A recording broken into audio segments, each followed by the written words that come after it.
let's talk about naming acids. We'll learn how to look at the chemical formula for an acid and write a name for it.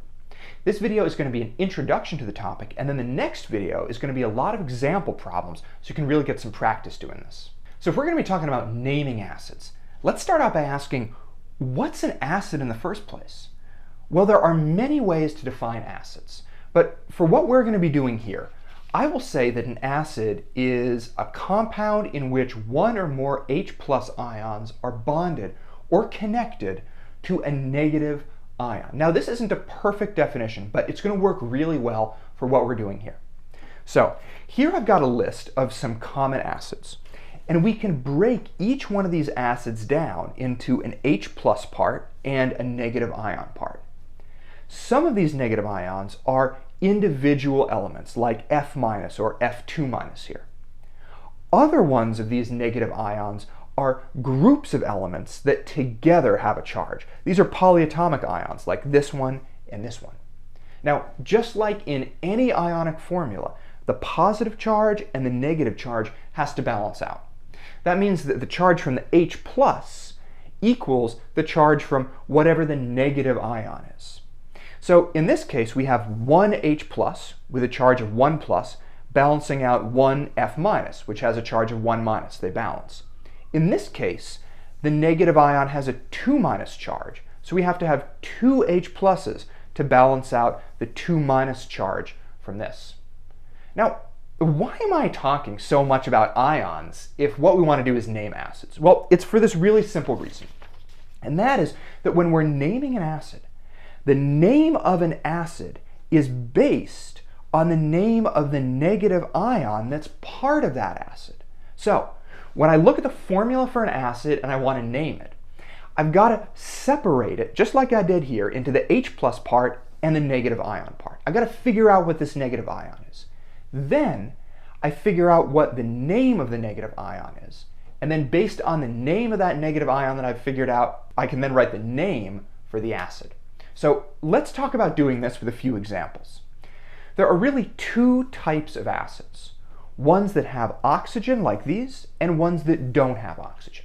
There are different rules for how we name them, so let's start out doing some examples with acids that don't have oxygen. Our first example is HCl, definitely no oxygen here. So the first thing that I want to do is break this up into the two ions that it's made up of, okay? One of these is obviously H+, because it's an acid, and the second ion is Cl-, right? I knew that it was going to be Cl, and it has to be 1- because the charge on H is 1+, and they have to balance each other out. Okay, so the negative ion that we're going to be working with here is Cl-. The first thing that I want to do is figure out what the name of this is. So here I've got this list. Cl-, we call this chloride. So in order to name this acid here, we're going to use these rules. If the negative ion on the acid ends in IDE, you take off the IDE and then you stick this name between hydro and ic. So this is chloride. We take off the IDE and we put chlor between hydro and ic. So we call this HCl, we call this hydrochloric acid. Let's do another. HBr, we're going to take this and break it up into the two ions it's made of. One of them is H+, because it's an acid, and the other is going to be Br, and it's going to be Br 1-.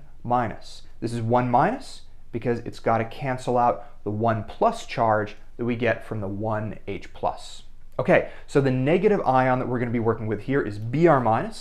We take a look at this chart. Br-, we call it bromide. So to name this acid that has bromide in it, we're going to follow these rules. We take the IDE off, we take the stem, BROM, and we stick it between hydro and ic. So we're going to get hydro, brom, ic,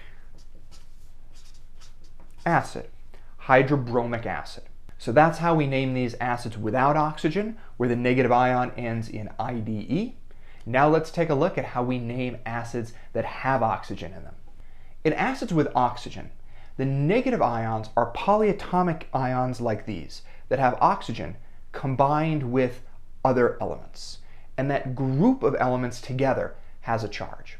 These polyatomic ions end in ATE and ITE, ate and ite. And these endings are what we're going to be looking at when we name acids that contain these polyatomic ions. Now, it's really important to be able to recognize the polyatomic ions so you know what to call them when you run into them.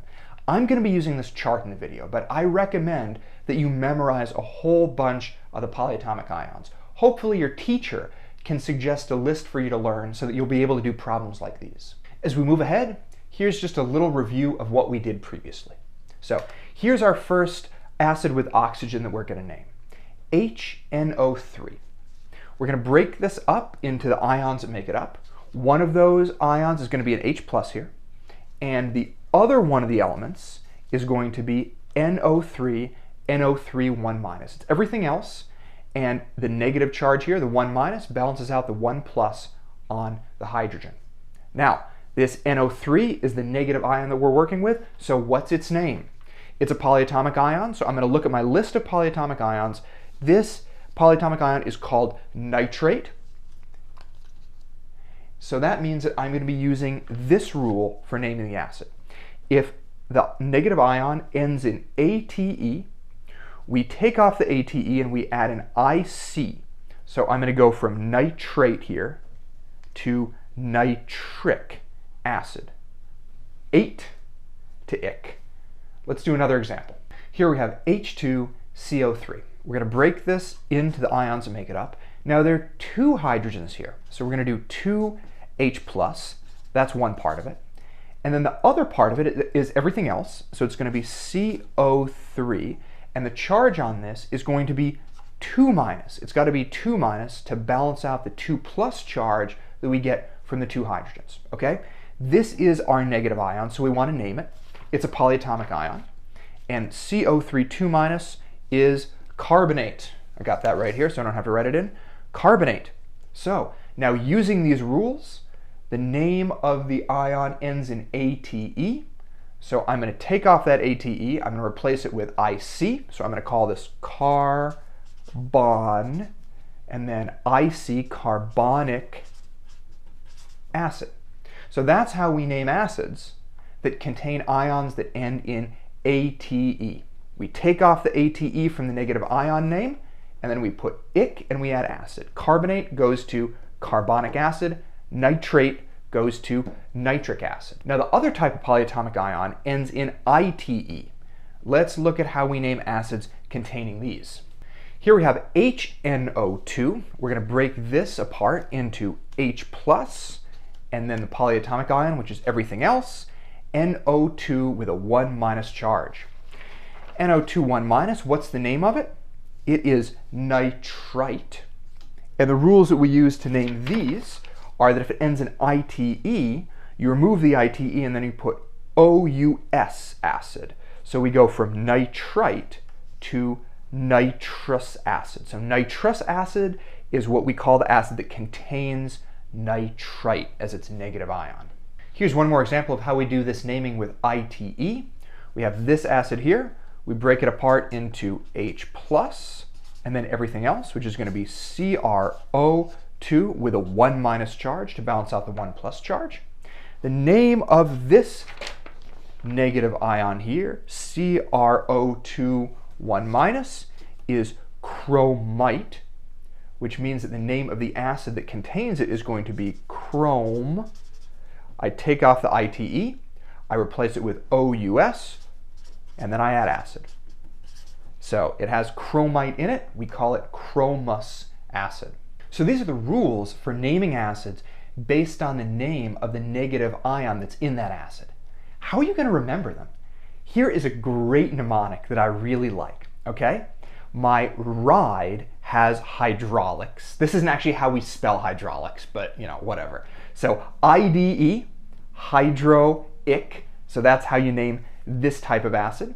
And then I ate something icky, because acids that contain ions with ATE at the end are named with IC, okay? And then finally, Sprite, ITE, is delicious, O-U-S. So remember these three sentences, you'll never ever have a problem with naming acids. I love this. It's great, particularly this with a rye that has hydraulics. It might be a Lamona GXL. I don't know.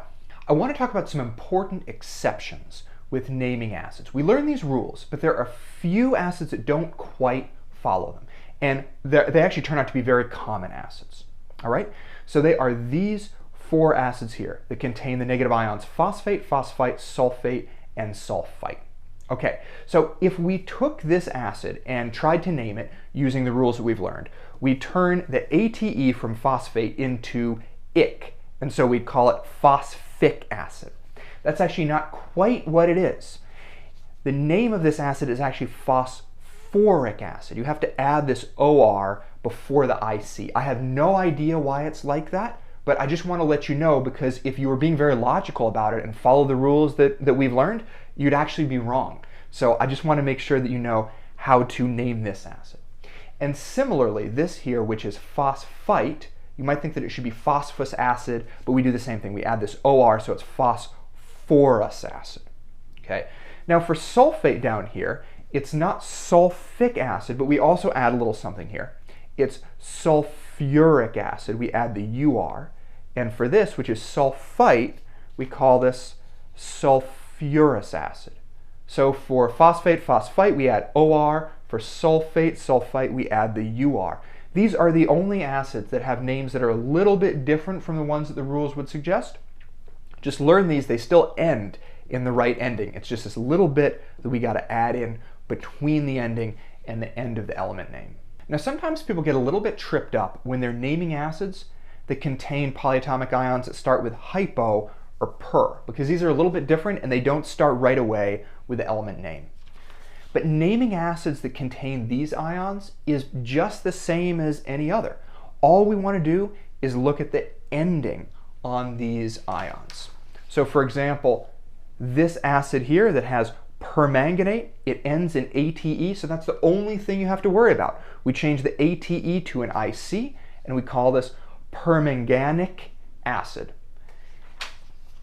This acid here contains hypochlorite, but only pay attention to this ITE. We change it to an OUS, and we name this hypochlorous acid.